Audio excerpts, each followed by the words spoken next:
6 डिसेंबर 1956 या दिवशी एका पर्वाचा अंत झाला. गरिबांचा, शोषितांचा आवाज थंड झाला. अन्यायाविरुद्ध लढणारी लेखणी शांत झाली. पण ही घटना सोलापुरात कशी पोचली? तर झालं असं, त्यावेळी ना सोशल मीडिया होतं ना फोन होते. सोलापुरातील पांझरापोळ चौकात सी नरसी ट्रान्सपोर्टवर निरोप आला, बाबासाहेब गेले.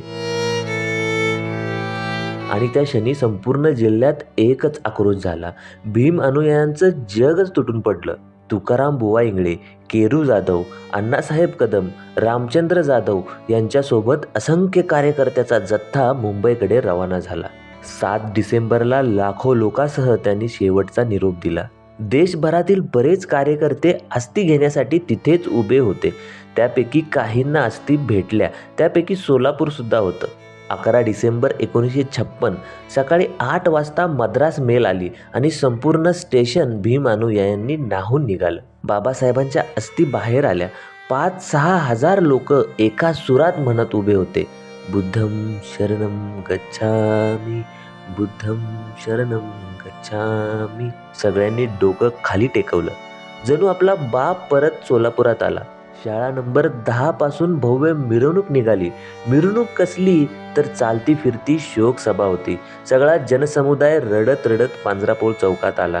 चौकात हजारो कार्यकर्त्यांनी मिळून शपथ घेतली, ही चळवळ, त्यांचे स्वप्न, त्यांचा लढा, त्यांची ज्वाला जिवंत ठेवायची. बाबासाहेबांचे विचार श्वासापेक्षा जास्त जपायचं.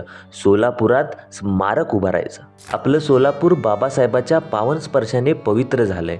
येथे बाबासाहेबांनी स्वतः हयातीमध्ये अनेक भाषणे, भेटीगाठी, सभा केल्या. तीच भूमी, तेच मिलिंदनगर बुधवारपेठ अस्थिविहाराची प्रेरणाभूमी झाली. मुंबई, नागपूर नंतर बाबासाहेबांच्या अस्थी जपणारं तिसरं शहर म्हणजे आपलं सोलापूर झालं. इथल्या गल्लीबोळात अजूनही शिका, संघटित व्हा आणि संघर्ष करा हा आवाज घुमतो. आजही इथलाच तरुण सर्वप्रथम अन्यायाविरुद्ध आवाज उठवतो. बाबासाहेबांचा वारसा आज सोलापुरातला प्रत्येक तरुण जपतोय. आणि म्हणूनच आपण अभिमानाने म्हणू शकतो, बाबासाहेब गेले नाहीत, ते सोलापूरकरांच्या रक्तात, श्वासात, लढ्यात जिवंत आहेत. जय भीम.